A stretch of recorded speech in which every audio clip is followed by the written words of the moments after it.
Okay, good evening, everybody, once again. So, I Good hope we. evening, sir. Good evening, ma. Good evening, Mr. Glory, Mr. Fawaz, Mr. Dideji. I okay. First, I want to apologize for starting. Okay, last starting late. Well, though partly is probably maybe there was I think there was an uh, communication gap as to which of the link to use at some point, and then by the time I actually entered the meeting, nobody was around. I was even telling Mr. Tayo that this one I have not seen anybody from I mean for the training. I hope everything is fine. So that was why we started late. People did not join in time, but I hope we all had a great day. So um, okay, I just want to ask us for feedback. How has it been so far? The training, how has it been? Is there Has it been interesting? Has it been such that you want to go and learn more?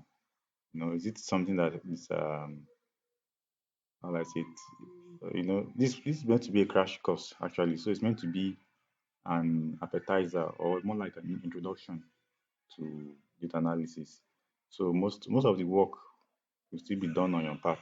I just want to ask us, how has it been so far? Has it raised our curiosity? You know, so I don't know who wants to go first. Okay, let me on my screen. I think I have Mr. Adedeji Malik on my screen. That's the first person on my screen. Mr. Adedeji Malik, over to you. How has the experience been? Yes, sir. Good afternoon, sir. Good afternoon, sir. Yes, sir. Sir, the experience has been good to me. I've been able to learn a lot. But due to the place I'm living, where I'm living, I'm having lack of electricity, so the light is not good here. So I've not been able to practice more. Mm, But I'm trying to move away from this place to at least have better experience with I practice more. But it has been good to me, yeah. and I've learned a lot. It's so nice to get that from you, sir. I I'm really sorry about your electricity power. It's an electricity issue. It's almost a nationwide problem. Everywhere you go in Nigeria, there's no light. I understand. I understand. Yes, sir. But as much as are interested in taking it further, you can always Yes, I go am. I'm back and check. interested. You can always go back and check the videos, the meeting videos, and Yes, I do, sir. yeah. All right. Thank you. So, Mr. Glory, yeah, experience so far. What do you think we can work on? What can we what can we do better? You know,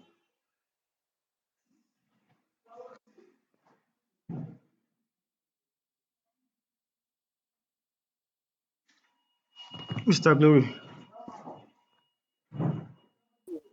Hello, sir. Okay. Um.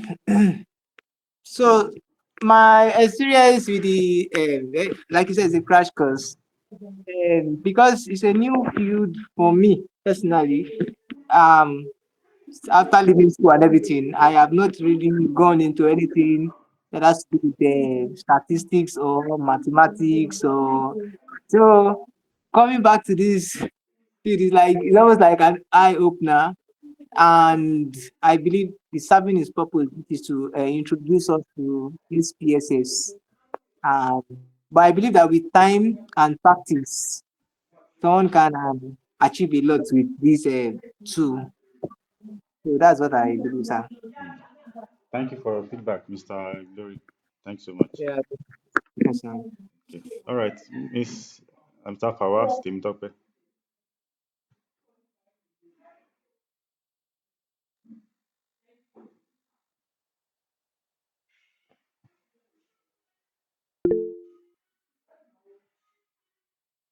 Sorry, sir.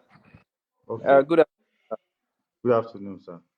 Yes, sir. So the experience so far is not bad. Most of the work, as you said, is on our part. You can only just introduce us to things we should know. But the real implementation, the real thing, we are going to discover it our on our own, and it is by through practice and going back to the videos and other meeting with other resources online. So, but so far yesterday I went through some crash course again on YouTube. Then I saw how to types of variables that they accept that an SPSS will accept when you are trying to input data. So those are the things I just look into a little bit yesterday. So step by step, I believe over time it will get better. All right, sir. Thank you for the feedback. Thank you for the feedback. So last but not the least, Miss Sadiq Hikmat.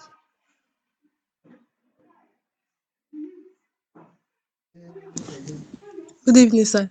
Good evening, ma'am.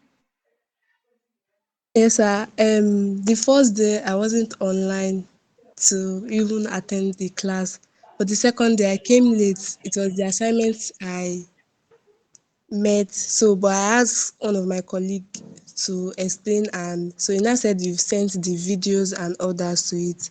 So, I've been going through the videos and I've been trying to catch up. That's why I'm joining early today, sir. Hmm.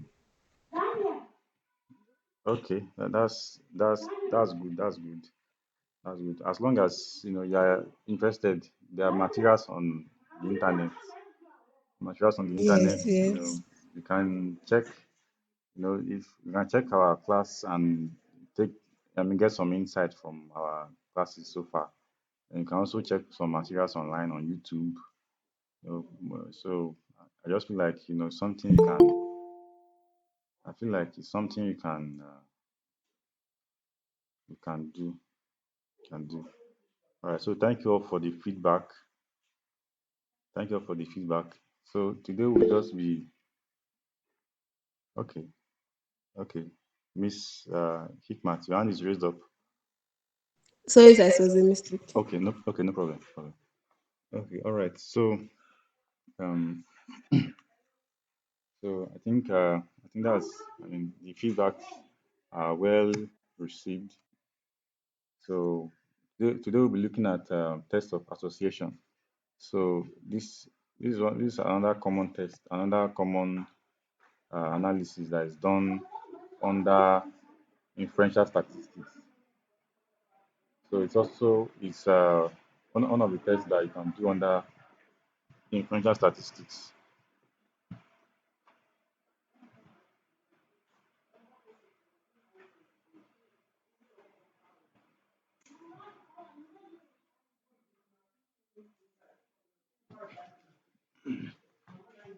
Okay. So one of the common tests. So when you say test of association, okay. So yesterday I already talked about inferential statistics. What make them inferential is from the word inference. Like that is, you want to infer a certain conclusion from uh, from the data you have on ground, and the conclusion has to be scientific. And what makes it scientific is the stamp from your p-value. P-value is the same thing for probability value. So once the probability of the conclusion one probability is high, it's as high as 95%. Like you are 95% sure that the test the test is not happening by chance.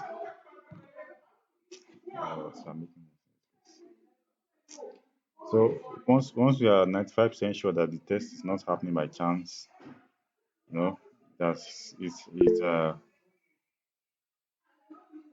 okay. Mr. Fawaz, your hand is raised up. Okay, Yes, sir. I okay, want to ask a quick question. It has okay, my curiosity actually. So, okay. All right. um, I want to ask.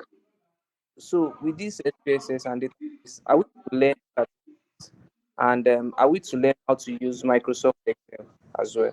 Okay, sorry, come again. I said, are we going to learn statistics? Because most of what you have been saying now, it seems it revolves around statistics. So, are we going to learn statistics as an independent course? Then we also try to learn Microsoft Excel, because I had someone saying you will need Microsoft, know how to use Microsoft Excel for Okay. Mm. Well, the thing is, statistics is one of the prerequisites to doing data analysis in a health setting. In the health, healthcare data analysis has to do a lot with statistics. And statistics also is also it comes handy in other form of analysis like business analysis. There are plenty type of analysis. I mean, like in different discipline. There's there's you have analysis. You do it in healthcare. You do it in business. You do it in human resources. You do it in sales. You do it in weather forecast. You do it in engineering. But all of them have a basic, they have a basic underpinning. There's something that is basic across all of them, and that basic thing is statistics. Is statistics. But more than every other disciplines where you need statistics, healthcare healthcare needs a lot of statistics, because we don't just postulate things. You don't just postulate a theory. You don't just say, okay, um, uh, okay, let's say for example, the data set I gave you on hypertension in pregnancy. You don't just say that. You don't just come and say hypertension is more prevalent in people, in pregnant women or something. There has to be a statistic backing. So do you need to learn statistics? Hmm. If you actually want to uh, pursue data analysis in healthcare, you need to know some things about it. And statistics now you don't really need to now cram all the formulas. You just need to know which basics, and which of the tests should we use for each of the objective, each of the problems. There are plenty tests. I've talked about t-test and ANOVA test yesterday. Talked about ANOVA, talked about t-test, and talked about normality test. So statistics is the knowledge is important. It won't be an effort in futility. It won't be wasted if you learn it. So as regards Excel is also like a basic skill that everybody should have, whether you are learning data analysis or not. Excel is one of the basic computational skills. As much as you know how to use Microsoft Word, you should also know how to use Excel. But you will not need to know the nitty gritty, the advanced things, writing formulas and function in Excel. Just know your way around it. You be able to do some basic things, be able to manipulate, type in data, data entry, be able to enter data on Excel, be able to, format your cells, format your column, be able to, do add up sheet and all those things. So Excel, I feel like Excel, regardless of whether you're learning data analysis or not, is a skill that everybody should have. In as much as you you have skill in Microsoft Word, why not also learn Excel? You know.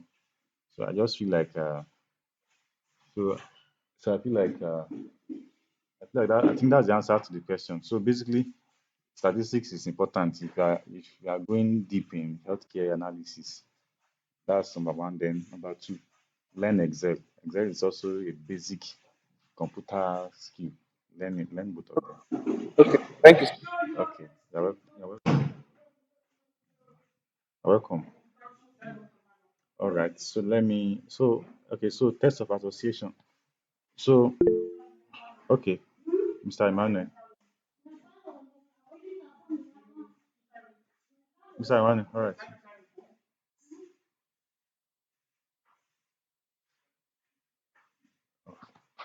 Okay, Mr. Emmanuel, you have the floor. I see your answer.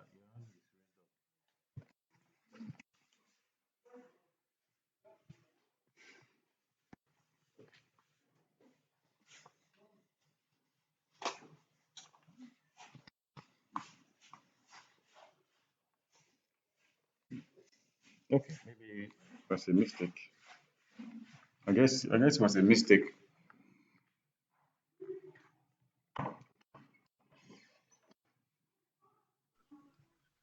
Sorry, can you hear me now? Can you hear me now, sir? Okay, I can hear you. Yeah, sorry, I forgot to unmute myself. I was saying I was talking here since. I just wanted to ask a question. Okay, go ahead, please. What is the difference between SPSS and Power BI and Excel? The SPSS and Power BI. Yes, sir. And Excel, sir. All right, so SPSS is meaning is statistical package for social sciences. Statistical package for social sciences. So as the name implies, it does statistical. And sorry, sir. Okay, And Tableau, sir. okay, all right. So as the name implies, Okay, sir. it does statistical analysis, you know, for social sciences, and it's very much applicable in healthcare analysis too. So so SPSS now is suited for doing statistical analysis, So by extension, it covers healthcare analysis. So Power BI and Tableau, Power BI and Tableau, they are they actually they I mean they beat them for advanced data visualization. So Power BI is they call it business intelligence. So Power BI, you can go and, for people that may not know Power BI, you can go and research more on it. Power BI is used for doing, for I don't know if you have seen, most of these banks and these big companies, how they generate their very fine charts of maybe annual financial reports. You see different circle, you see another circle inside another circle, you see a rectangle inside, it's like very, very complicated chart, so they're able to actually give you a report, of maybe, for example, in the banking sector now, the annual financial report, so they will give you breakdown, you know, using very, very, very good, interesting charts. You see those everything is interwoven and everything is there. And at the same time, Power BI can also generate something that they call it dashboard.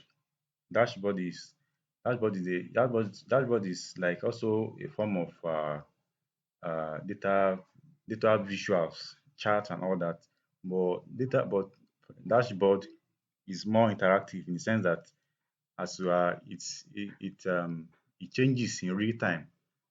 I don't know if I can, you know, but it changes in real time. Like for example, maybe there's a timeline. For example, in that financial report that I cited earlier, I was talking about earlier. So you want to the presenter is trying to maybe address the board of directors and tell them, okay, we made this profit in February, we made this profit in March and all that. So there's a line graph that that just that let's say there's a line graph of the year 2023 now, of the sales, and so the person will not be, as the person is carrying the mouse up and down the line graph, it's showing you figures, figures at different points, showing you different, maybe different months. So dashboard is interactive, like you are seeing the data visuals in real time, like it's happening real time. So Tableau also has the same feature, like it has the same feature for reports and dashboard. Tableau is also a very advanced tool for doing data visualizations. It's very advanced, and it's very interesting. It's a skill you can learn as a data analyst. It's a skill you can learn, but it's so well, for the scope of this our training, you know, we are basically training to be, to be very useful in the research field, in the health research field. We might not really need Tableau and I'm not have students and all my people I'm working with in the healthcare space. I've not actually done any research that warranted Tableau. I think the only thing that I think I've actually done that warranted me using Tableau. I wanted to do a geographical analysis, so I needed to do so. Tableau actually has that ability to do. You just slot in the longitude and latitude, analyze some things. So you see different, um, you know, okay. I think then I was working on a measles analysis in a particular, measles prevalence in a particular geographical area. So they wanted me to present the measles, to be showing on the map. So they wanted the color, of the very red color. Let's say particular state is very red for measles. The state is showing red. It's the level of redness of the color shows the level of the measles prevalence. So I think that's the only point. That's the only time I really had to use Tableau for school research and for research. But you might not really need to use that in the context of what we are being trained for. You might not really need to use Tableau. Then you mentioned Excel. So Excel is a basic spreadsheet application. Spreadsheet. Spreadsheet is just a sheet that allows you to enter data. You know, I think the earlier version of Excel were just used for entering data, just entering data on a sheet that has column, cells, rows, and all that. So I think that's just all. But now, Excel also has the ability to actually do some data analysis, to some basic computational, some basic statistic uh, tools. And now there's also something. It's an aspect of Excel called macros. So macros, you write your own code. It has to be an industry standard Excel. It's not this one that we are cracking and we are using Crackle. You have to pay money. So from that macros, you write your own code, like write your own code, write your own function, and all those things. And so I think that's just the difference. That's just all of them, all of those four things you mentioned. All right. So any other question?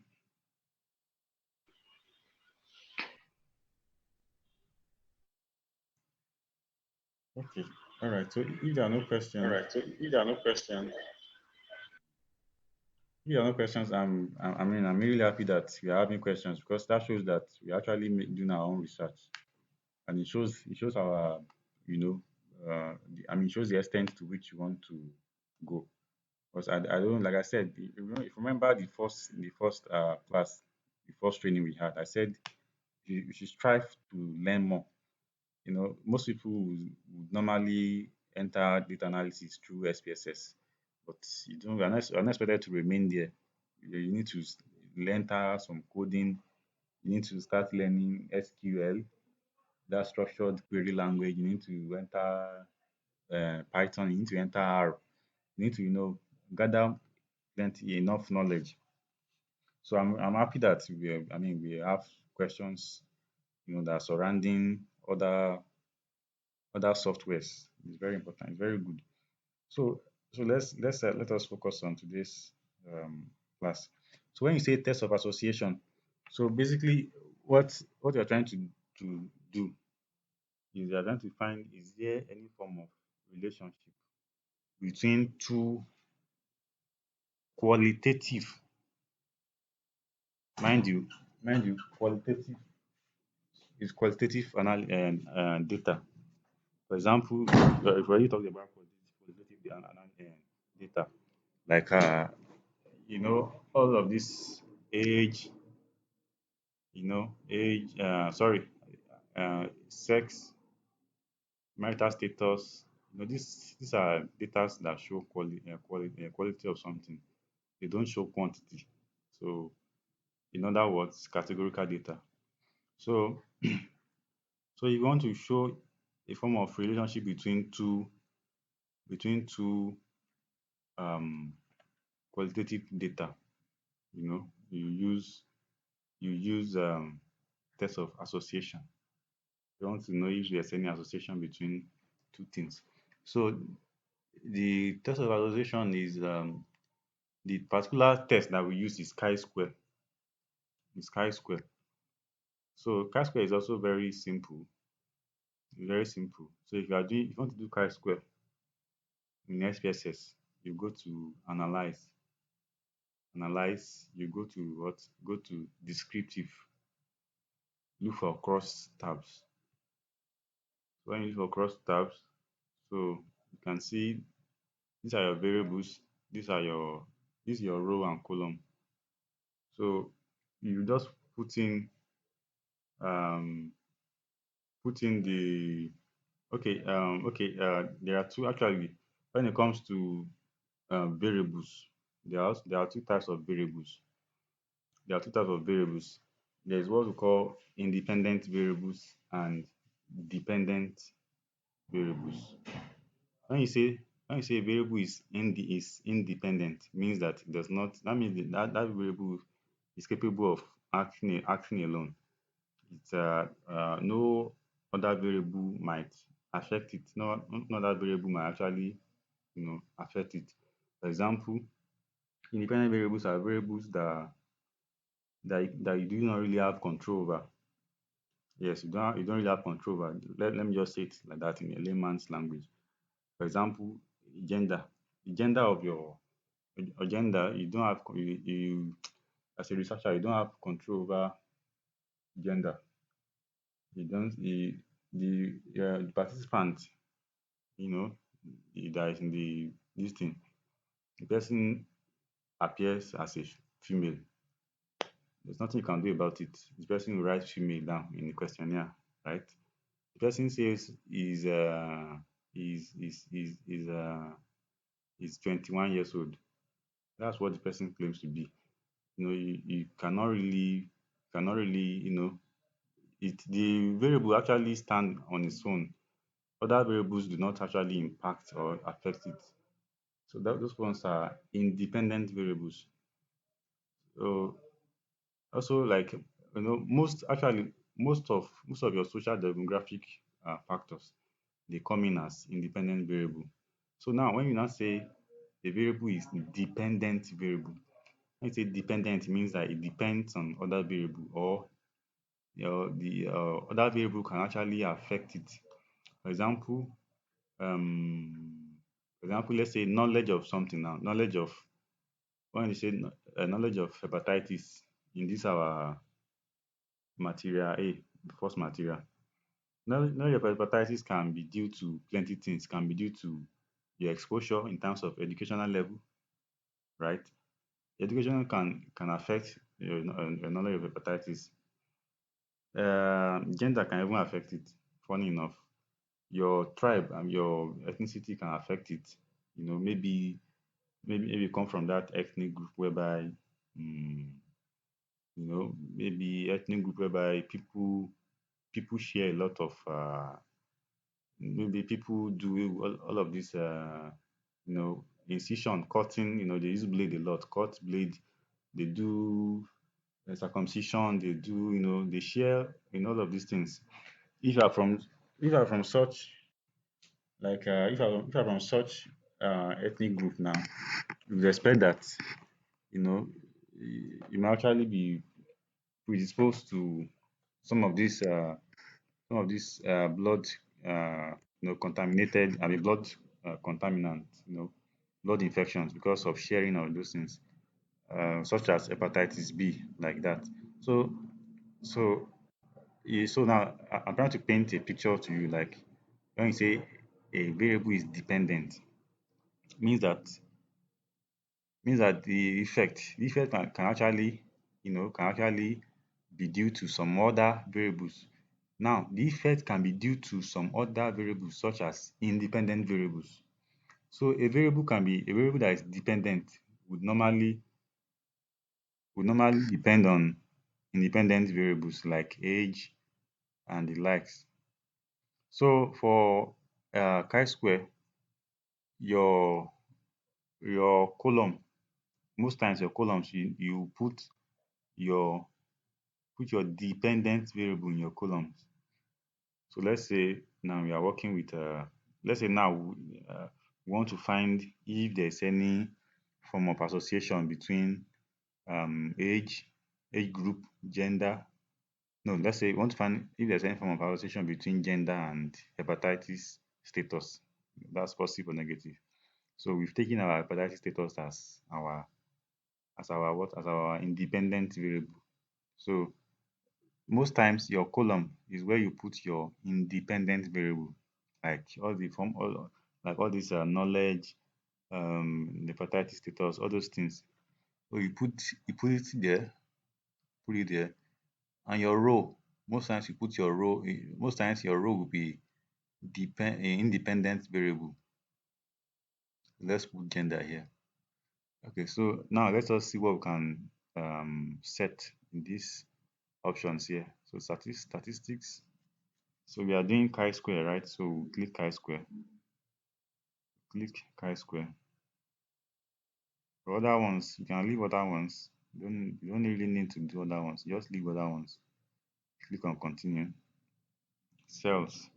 So these cells, you can leave it at default, but leave it at default for this count. But for percentage, because you want to be able to see the percentage of what's happening in each of the cells.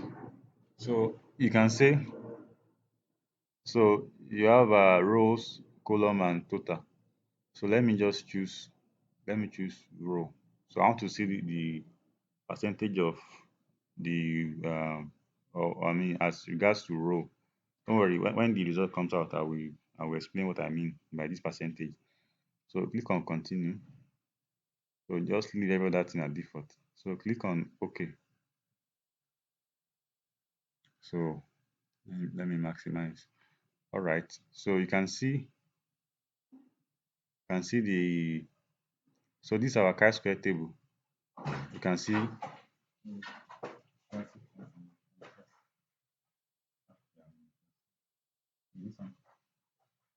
Okay. So you can see our chi-square table. So this is how the table will come out. You can see HBS AG test. That's hepatitis B test. Negative, positive. So for female, how many female have how many female are negative? 95, which amounts to 96%. How many female are positive? 4, which amounts to 4%. Total, there are 99 female in the study. So total is 100. So do you see where the percentage comes in now? The percentage is now is calculating based on the row. That is 95 over 99 times 100%. It gives you 96. 4 over 99 times 100% gives you 4%. So that's the same thing that is happening in the male row. So 69 male have a negative for hepatitis.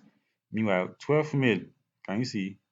The whole 12 male are positive for hepatitis. So now the scientific part of it is where we now have this chi-square test. So the Pearson chi-square value is 6.3 what 86. LDF, that's degree of freedom. Asymptotic significance, that's our p-value, is 0.1 0.012, which is less than 0.5. All right. So okay, so in this case, In this case, there's another test here, Fisher's exact test. So this Fisher's exact test, we have the p-value, exact SIG, that's another p-value for this Fisher's exact test is 0.016. Another one is 0.011. So in all the p-values are less than less than 0.05. So you might ask yourself a question that which of these p-values should we now use? All right. So in this case, we are going to use the Fisher's exact exact test. So the reason why we're using the Fisher's exact test is that there's something called assumptions. Like assumptions are like golden rules that must be met before a particular um, statistical test is used. One of such golden rule is that number one, for you to use some of these statistical tests, the test must pass normality test. Normality test must be passed. Another golden rule again is that for I think yeah for chi-square, for you to say um for you to say that uh yeah you can use chi-square.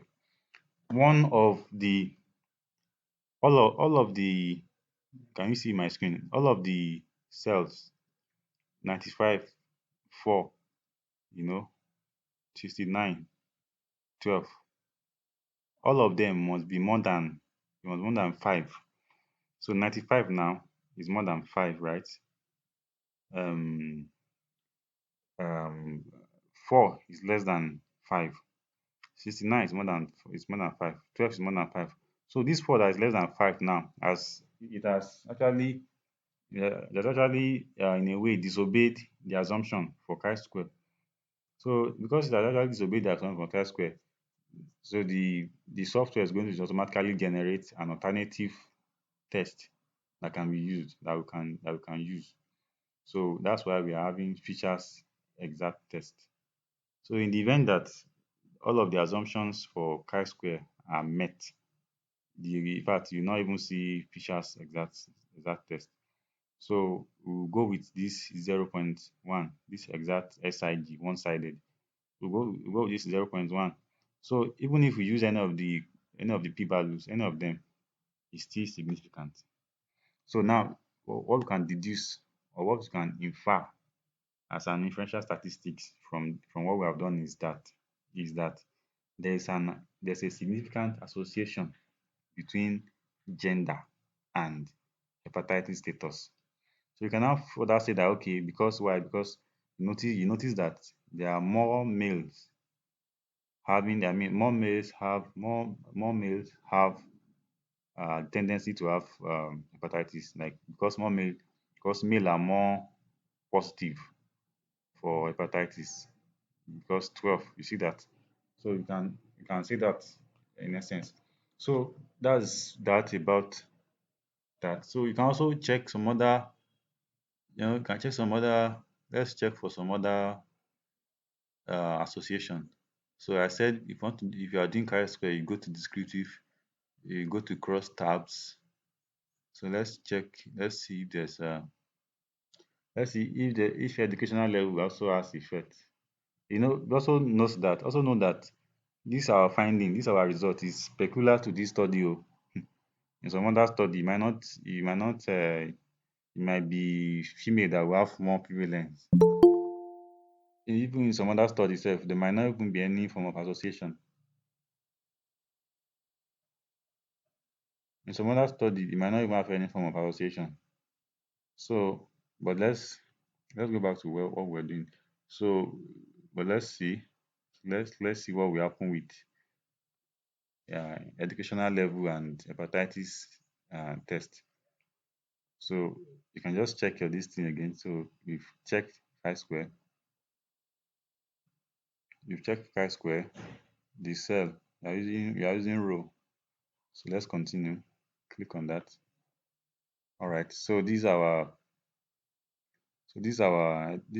educational level. So you can see it.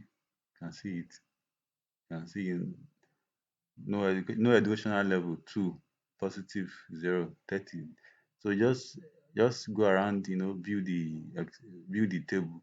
So the chi-square value is 3.141, and the p-value, this as asymptotic significance, is 0.370, which is high, which is more than 0.05. So this shows that there's no significant association between educational level and hepatitis status in this particular study. So that's that about test of association. So I'd like you to also lay your hands on other other things. There are other things you can explore. There are other. Remember, I said chi-square is suitable for two qualitative qualitative data. As So that means you can't use all these numbers, right? All these ones that have numbers, you can't use them, right? You can only use these ones that have words. So let's now look at correlation. Correlation. So correlation is also an inferential test that basically shows, when you say correlation, correlation means that you're trying to see if two things agree. If they agree, yeah, I think that's the layman's term for it. If two things agree. So is there an agreement between two data? So correlation essentially is used for quantitative data. So when you say correlation analysis is used for what? Quantitative data. You can't use it for, you can't say you want to find correlation between uh between gender and marital status. You can't say that. It will not work that way. So right now I'm opening the data on pre-eclampsia. That's material 2. So that's where I am right now. That's where I am right now. Mm.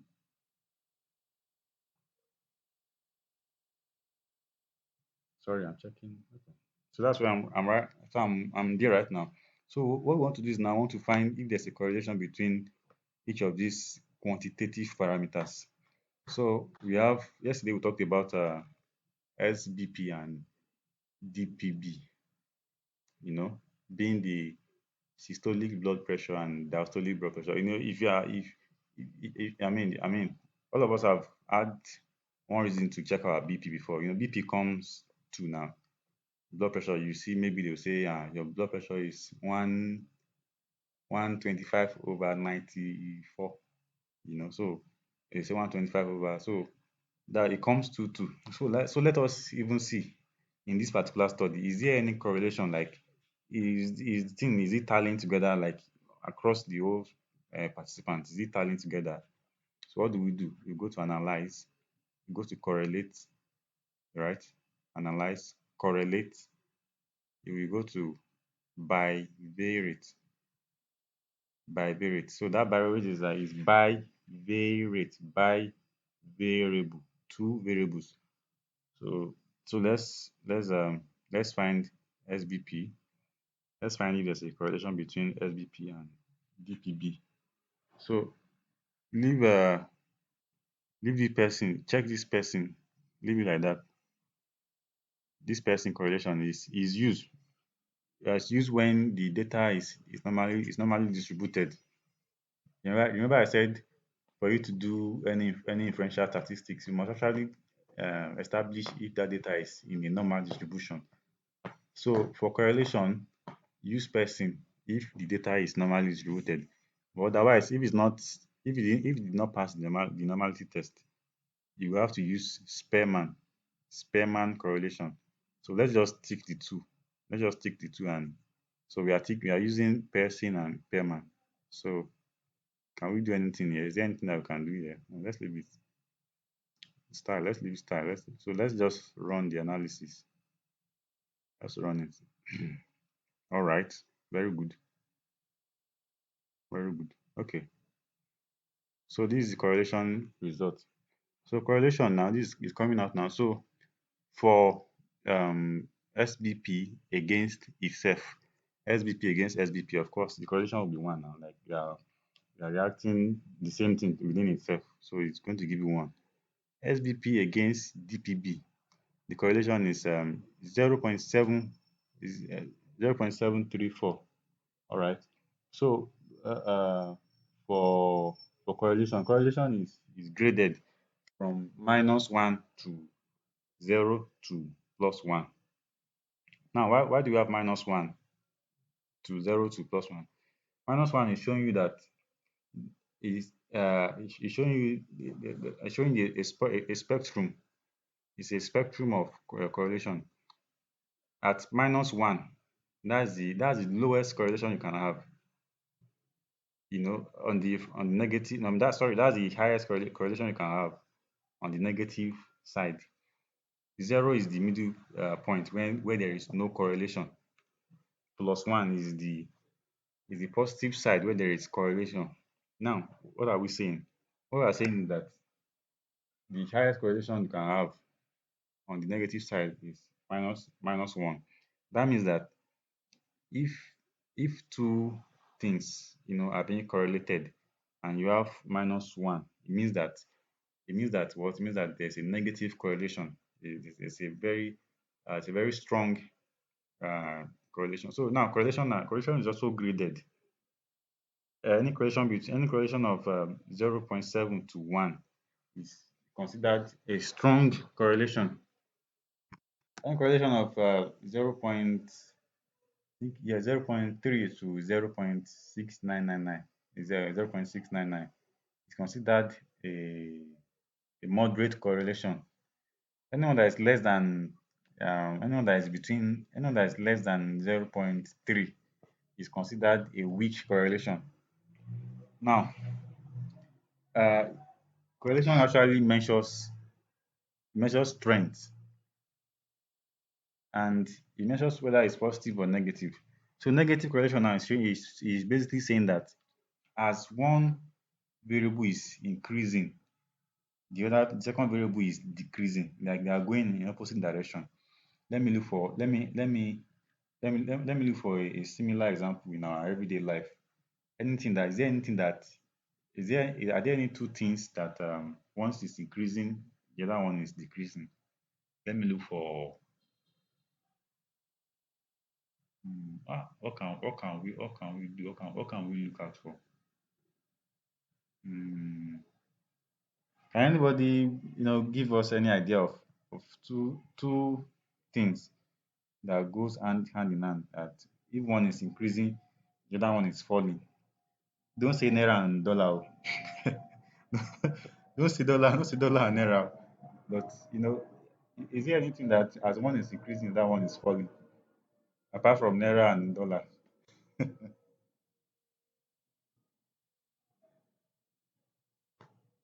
I'm also thinking of anything like,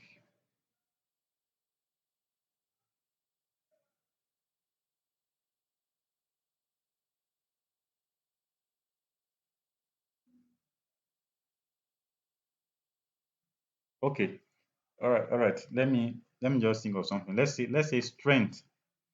Let's say there's a measure for strength now. Let's say there's a numerical measure of strength, and there's age. So everybody knows that as you are advancing in age, your strength will be dropping, right? So it's a normal thing. So your strength should normally reduce. So if there's a way of measuring strength, maybe in a scalar measure, in a numerical measure, whereby maybe let's say 1 to 100%. Let's say, of course, we know that as you are growing older, your your strength will be dropping. So that's what's it called? That's a negative correlation. It's going as one is going up, the other one is going down. Now, when you say positive correlation, that's when you start seeing your correlation from zero to one, zero to +1. When you say positive correlation is what shows that as one variable is going up, the other one is going up together. They are going at the same. They are going on the same direction. They are going on the same direction. Example is let's say BMI and sugar level. From most studies, people that are BMI that are, I mean, that are getting fat. You know, no. Let's not say sugar level. Let's say BMI and cholesterol. From most of the people that are getting fat, that are becoming fatter as you become as you are as you know as you become more chubby, you know, you're expected to have maybe you're expected to have higher level of cholesterol. Some like in most studies, like is very rampant in studies. So you expect to see that someone that is getting fat will also have higher level of fat in the body, like cholesterol, lipids, and those other things. So that's an example in the science community. And let's say in the business world now, in the business world, maybe you can say as the demand is increasing, the sales is also increasing. So there should be a positive correlation between sales and demand. You know, if in events that you start seeing a negative correlation between your sales and demand, something is not adding up.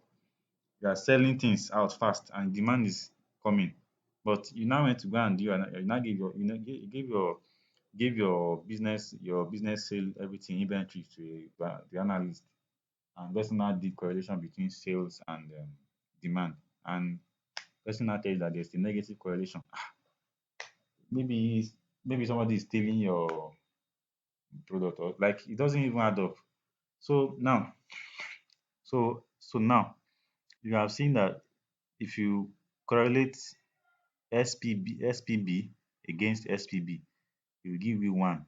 That's showing that you are showing that you did correlation between you did it within itself. Now if you do SBP and DPB, it's giving us 0.734, which is very brilliant. So it's showing us that there's a strong correlation between diastolic blood pressure and systolic blood pressure.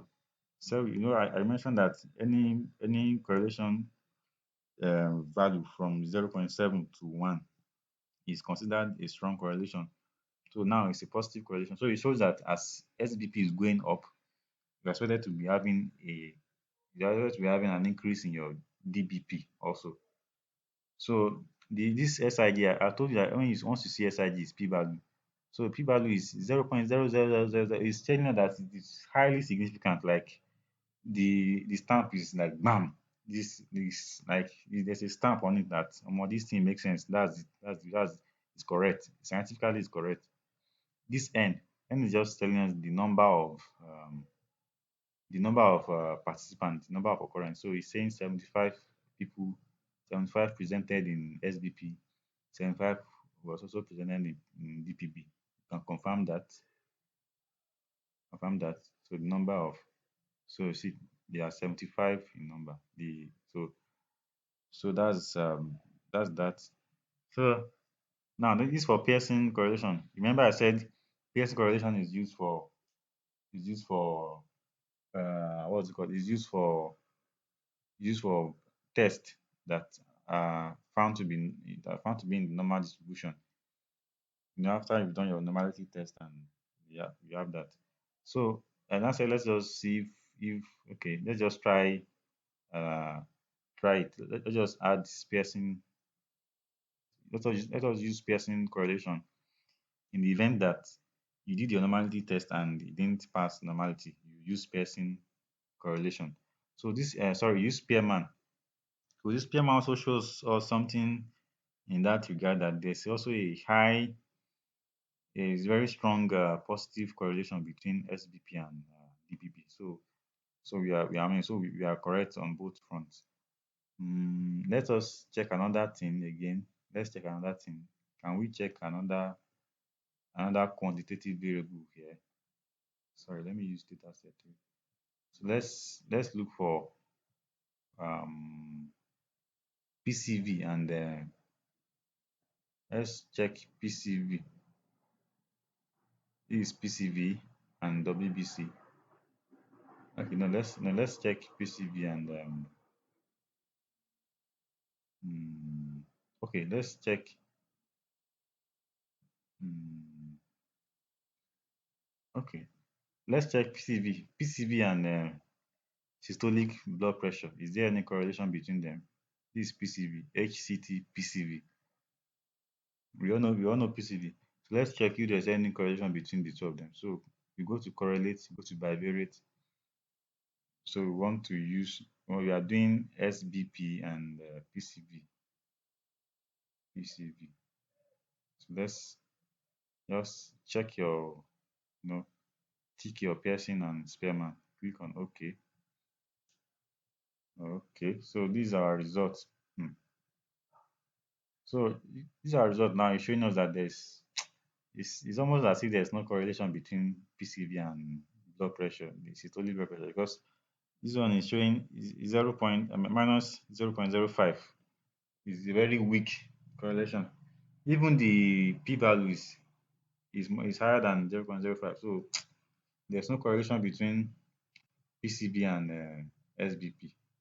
So just play around with play around with some other data there. Remember, correlation works with quantitative data, works with numbers.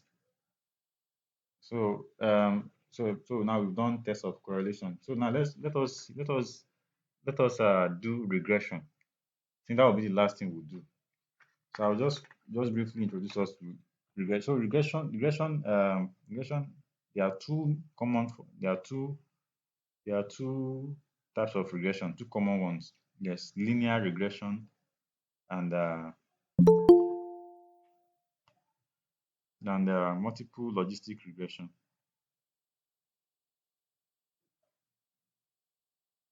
So there's a linear regression and multiple logistic regression. So when you say something is a linear regression, okay, what is regression? To start with, regression is a very common test that is used everywhere, like even in machine learning, in deep learning, in business analysis, in weather forecast, in any regression is very common. So regression basically tells us the ability of a variable or set of variable to predict another variable. So when you say you are looking for a regression, you want to see the effect of some variable on some other variable. Um, for example, now regression, the earliest understanding of regression is correlation. When you want to understand regression, just look at correlation. Like, okay, correlation. Correlation will say two things. You say two things, are they going together or are they going in opposite direction? So that's regression is looking like correlation, but it's advanced in the sense that regression will actually tell you that a particular variable can predict another particular variable. For example, let me say, okay, there is a. Let me see if I can. Let me just type something on my screen. So there's um, all of us actually did maths, and if you remember our linear equation, there's something called linear equation. Even if I can, I still remember. Okay.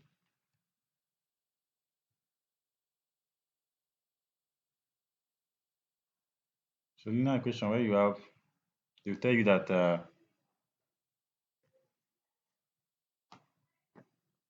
linear equation, they will tell you that is it, I think x now, x is equal to what? X equal to constant plus my or something. Yes, something like this. I'm not sure. Did I get the constant? So whereby your x is okay. what about your x is what? Your x is like an independent variable which depends on other variable. Your k is a constant. Your k is a constant, and uh, by the time you do your regression, it just comes automatically generates. Your y is a dependent variable, and this your m is also like another constant, like another constant. So if you remember this particular formula in maths, so you remember this particular formula in maths, you are actually on the right path. Yeah, you're actually going to actually understand linear regression. So now let me just try to say something. So now let's say let me show an example. Let's say your x is equal to sales, hmm, and your y is equal to what? Demand. Demand. So the linear equation, I'm just giving a hypothetical linear equation. Let's say your linear equation for this business model now is sale is equal to a constant, maybe market force or whatever, dollar rise or whatever, CBN policy. That's your K, the constant. Constant. Okay, let's say K is equal to dollar rate, which is what? Let's say dollar is 1,000. Let me just 1,200 now, 1,250 right now. So automatically your K will be what? Your K will be 1,250 here, and your M. Let's say your M is two. Two times. What's our Y? Our Y is demand, right? Our Y is demand. So this equation now, this equation is what we have. This equation is what we have explained here again. Is what we have slotted in here. So this equation, right, basically is saying that for every sale, for every sale to for I mean for every sale, hmm, no, let me not use sale. Let me use profit, not sale. Let me use profit. Profit. Profit. X is profit. Sorry. Uh, Y should be, let's say, sales. Hmm. Let's say, yeah, in that business now, you are now running that model and you want to predict your profit. You want to predict your profit. You can easily just come to your formula and just slot in your sales. Let's say you made a sale of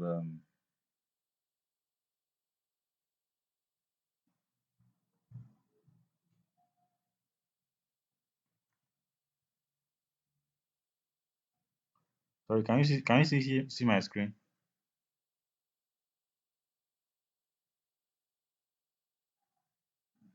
Can you see my screen? I can see your screen. Yes, sir, you can see your Okay, screen. okay, okay, all right, all right, all right. Okay, so I'm just trying to just picture give us a picture of a picture of regression for us, so regression. So let's just say now, so your so now your sale now, I mean your profit now depends on dollar rate, eh? Dollar rate at any particular time plus two times sales. So let's say you made a sale of 2,000 naira now. So your profit will now be what? Let's say you made a sale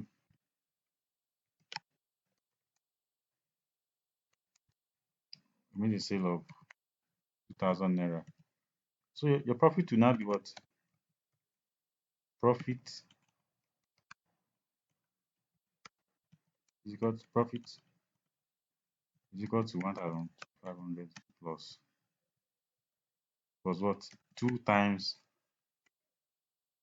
2,000. So your profit will now be what? Is equal to, that's 4,000 plus 5. That's the profit will be 5 to this thing. So I'm just giving you a hypothetical example of how regression work. So regression is just basically a mathematical linear equation. So let's say tomorrow now dollar now fell, the dollar rate it fell to, let's say, 1,000. So you just go to your formula, adjust a dollar to 1,000, you know, 1,000, and that maybe you now made a sale of 3,000. So you just do the same thing. So eventually, so your eh, profit is actually is dependent on what your constant K, which is dollar rate, plus 2 times sale. So that's the picture I want you to have in mind while dealing with logistic regression. So I've said there are two type of regression. There's logistics. There's linear regression, which is the same thing as linear equation. There's also a multiple logistic regression. So multiple logistic regression is when you start having, I don't know if you remember quadratic equation. Let's start having I'm just trying to just find a very easy way for us to understand it. Multiple logistic regression. So from the word multiple now means that there are other factors. There are other factors, there are other factors that uh that that's going to your influence your X. So not just one. So we have constant K. You have now, let's say you now have okay, you have mx uh, plus, let's say, nz, you know, plus plus let's say ab. So all of this so let's say your x is still profit. Your x is still profit. Is still profit.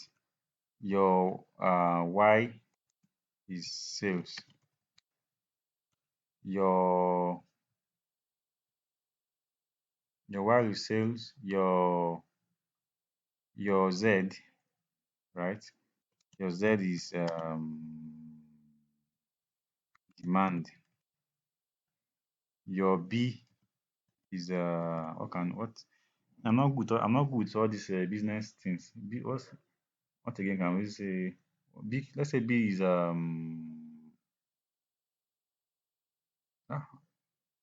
what can actually affect profit? Let's What say about maybe tax? tax. Yes. Very, very good. Tax. Very, very good. Very good. So let's say so your m is let's say your m is 2,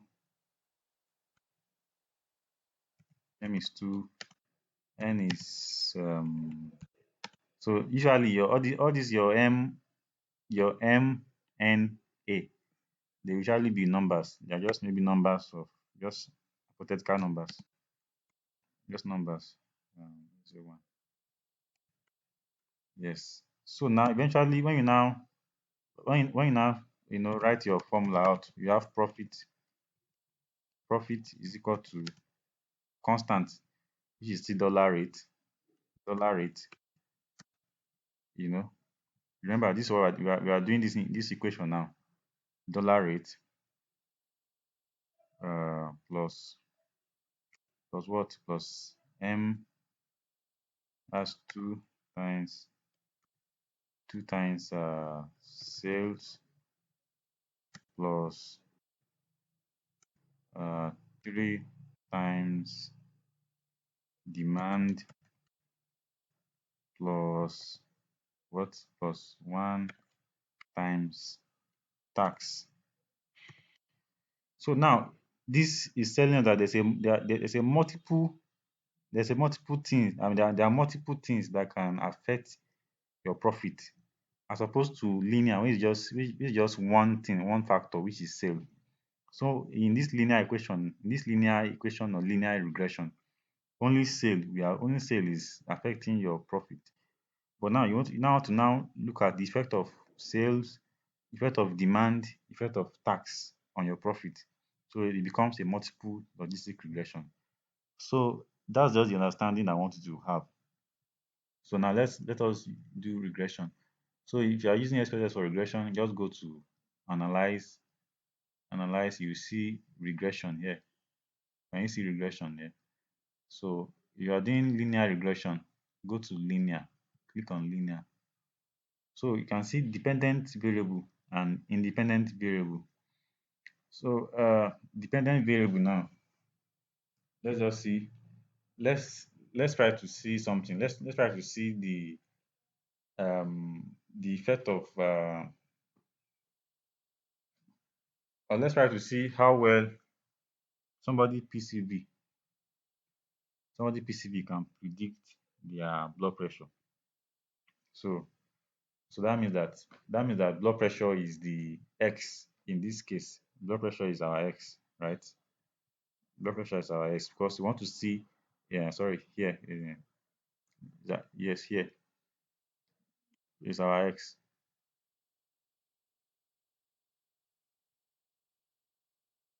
So let's say blood pressure is our X, right? And K is a constant that the computer will generate by itself. K is slope. Yes, I think, yeah, K is slope. Remember mass is it slope or intercept or something like that. By the time the computer plots everything together, it generates a slope. So um intercept or something. So y is our what? Is our PCV in this case. Do you get it? So y is our PCV in this case. So let's see what will happen.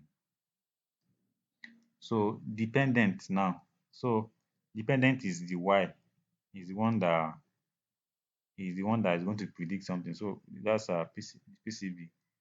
Independent is the one that is capable of you know um, being altered due to another thing. So that will be our SBP. So let's see our statistics. What can we touch here? Let's include our descriptive so that we can see. Okay, let's also model fit. Yeah. So now when you're doing regression, there's something called model fit. Model fit is just trying to make you see that this regression, no, is it good enough? Like how do I mean? If the regression can can accurately predict 70% of your data of your data, it shows that it's a very good regression. But there are some regression that will not be able to predict that, will not be able to predict up to about 70%. So let's just leave it at that. Plot. You don't dent in this plot. Don't dent in. Cancel. Okay. Is there another thing? Okay. So let's just go ahead, click on OK.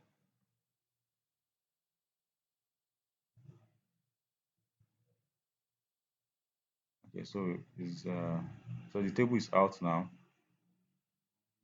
Table is out now. Okay. So table starts from here, regression. So these are the descriptive. This is just the main SD.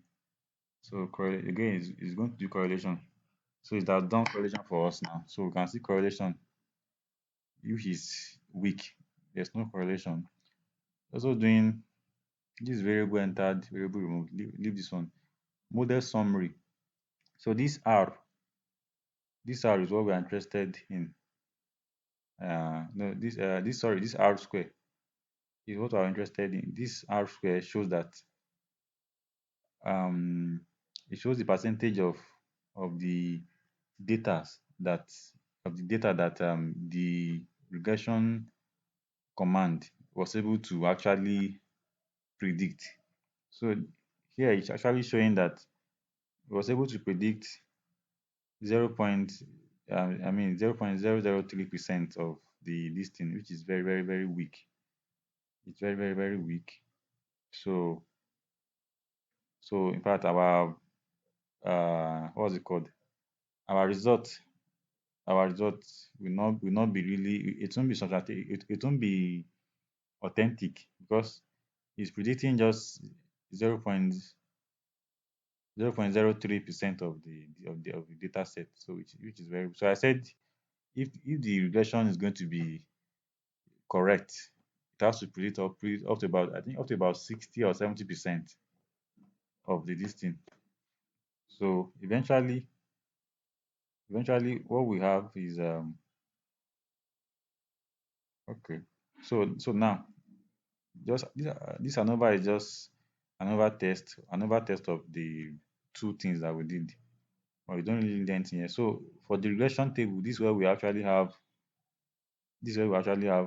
things to do. So this table now is showing that okay, I'm coming. Let me check. Okay, so it's showing us that between SBP and PCV, showing that between SBP and PCV, saying that SBP. Okay, let me just see if I can actually, let me look for another one that will be more easy to understand. Let's look for let's do the regression between SBP and DPB.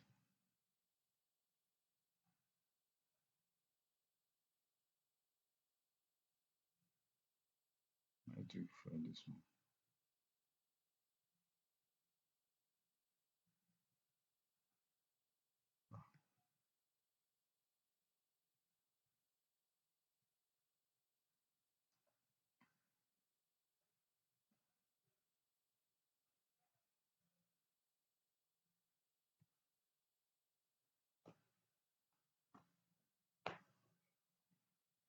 Okay, all right.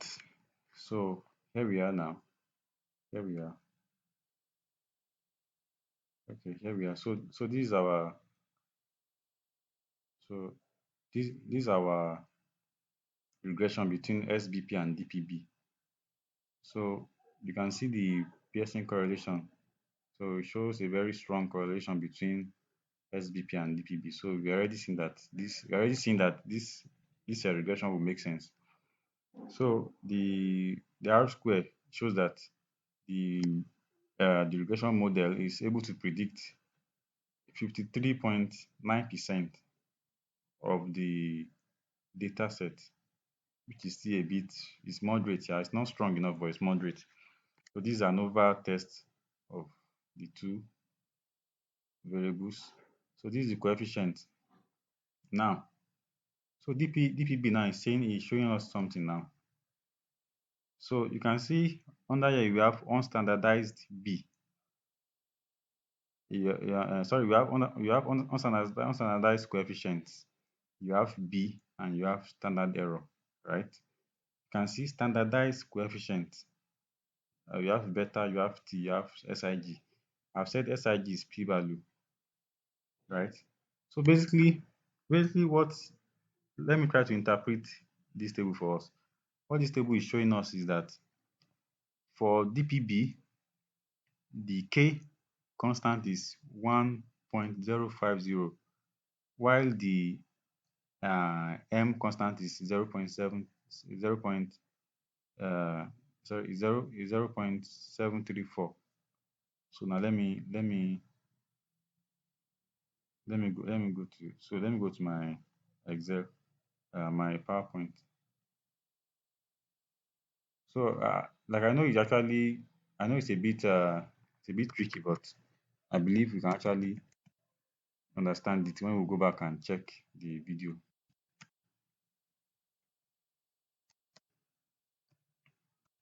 So now our x is what? Let's go back to the chart. Mhm.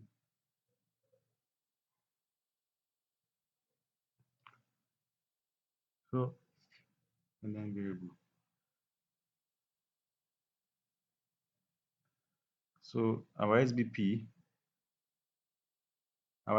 is what? Is our x, which is our dependent variable. So SBP is our x is equal to what? K. So the k is constant. Our k is this one, this 1.050. That's our k. That's our k.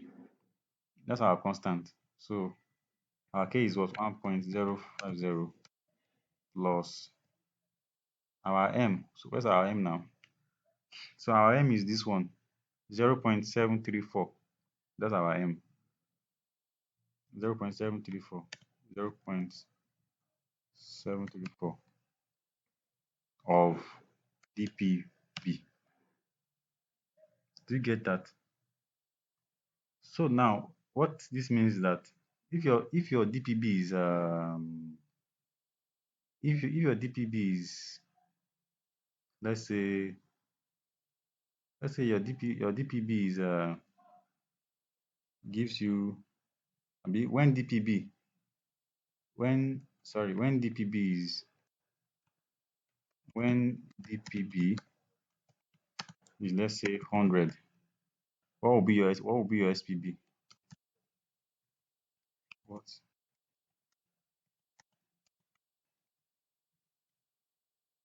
what will be the spb?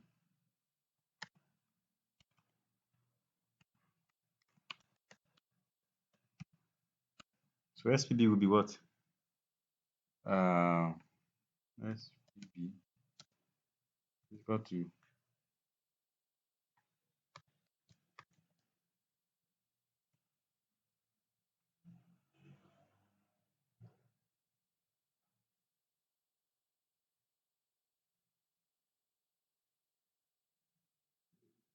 0.734 times 100, right? 73 plus 1.050. What? So according to this thing is 74.4. Okay, sorry. I think sorry, DPB should be here. DPB should be here. While SBP should be here. So yes, sorry, I made a mistake with that. DPB. So based on this logistic regression now, it's saying that uh when your DPB is, for example, let's say your DPB is for example is 100 now, you expect based on this equation that your sorry, what am I doing? You expect that your DPB will be 34, it will be 74. So you can change this one to anything. You can change it to 200. Let's see what the new thing will become. So let's say 200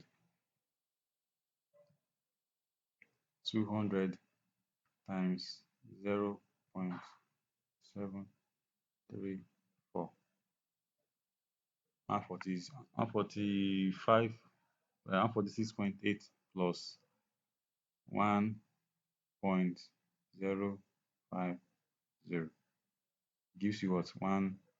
So when your DPB is 200, you get 140 148. You get 148. So do you see what we have done now? So when you say you want to predict something now, you can easily use You can easily use linear uh, regression to predict something.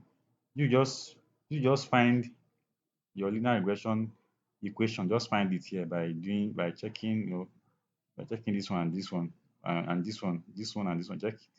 So you can just easily predict. So these are the things that you might even find very useful when you are doing business analysis. You know, like I used the example of profit, sales, and all that.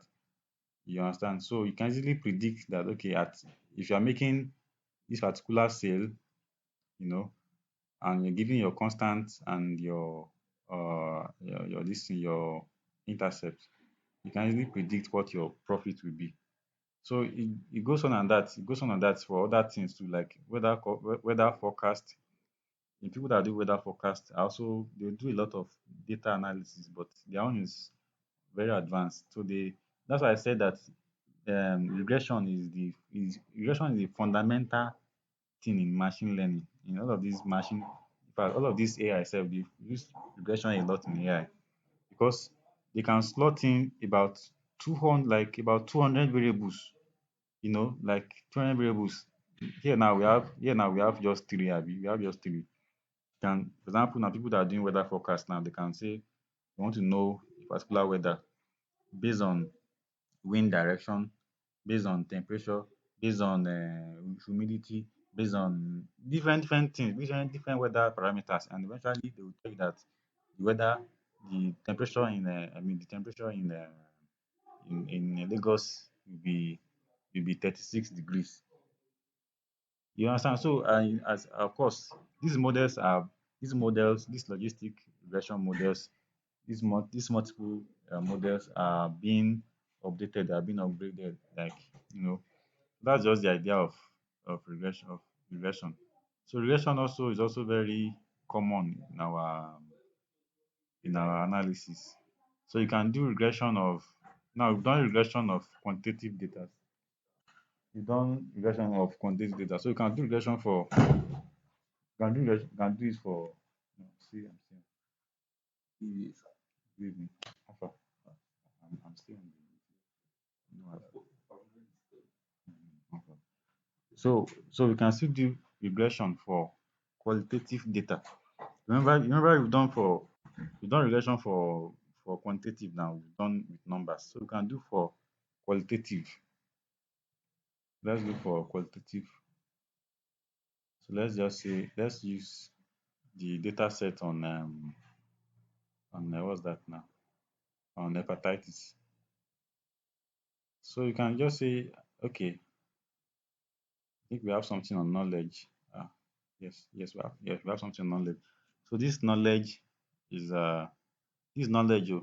of hepatitis, poor, and you have poor and good. So let us see effect of uh multiple things. So let's see. I hope it's going to work because our knowledge is in a string form. It might not work. Oh. Let's just give it a try. So it's in a string form. I'm seeing A alphabet. So let's just hope it works. So let us see the effect of age, age group, um, gender, educational status, marital status. Let us see the effects on knowledge. So for that, because we are dealing with plenty things now. We use we use binary logistics. So what's our dependent variable? Knowledge. Knowledge depends on we assume that knowledge depends on age, group, gender, marital status, educational level, hepatitis level. So is there anything that we can tweak here? Okay, let's leave it at this.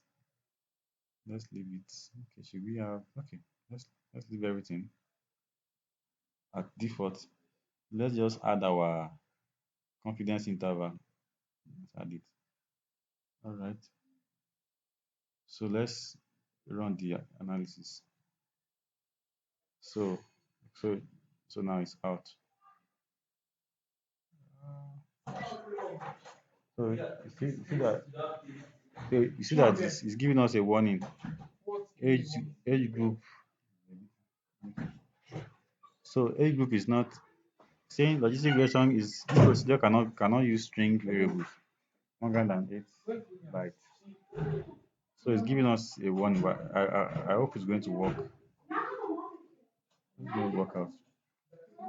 So all right, yeah, okay, it didn't turn out the way I expected it to turn out for marital status. So let me remove that. Let me remove that. But for qualitative data, I'm very sure you are aware of odd ratio and adjusted odd ratio, AOR and OR. What you just need in this after doing regression for qualitative data, what you need here is this your EXB, EXPB and your p value. So your this EXPB is your odd ratio. It's your odd ratio.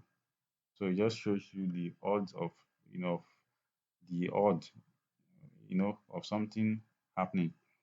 So it shows you that the higher the odd, the higher the effect of that particular category. So now this you can see age group, you can see age group one, age group two, age group three. So this age group one, two, three, they are the different. They are the first age group is what? The first age group is according to it here is 50 years. The age group two is 18 to 25. Age group three is 25 to 40. Age group four is 41 to 50. Educational level one is none. Educational level two is primary. Educational level three is secondary. So that's how the software is going to code it. So you can see, so gender, so you can see, so you can see everything. So that's just how it's going to. So that's how the. Although actually this regression is a bit advanced, but I mean I've been able to actually introduce us to the basic. So uh, of course there'll be questions later on, and let me not bore us with. I feel like it's actually going too deep.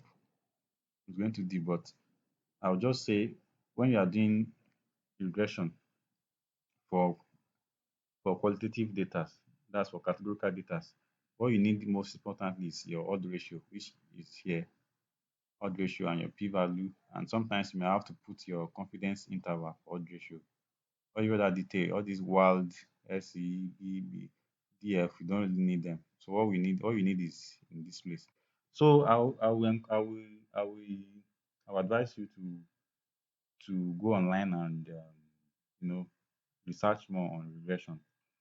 Regression is very common in advanced data science, data analysis. Regression is very common, because you're able to predict a lot of things based on other parameters, based on equation. So basically, I think we've come to the end of this training. I think we've come to the end of this training, and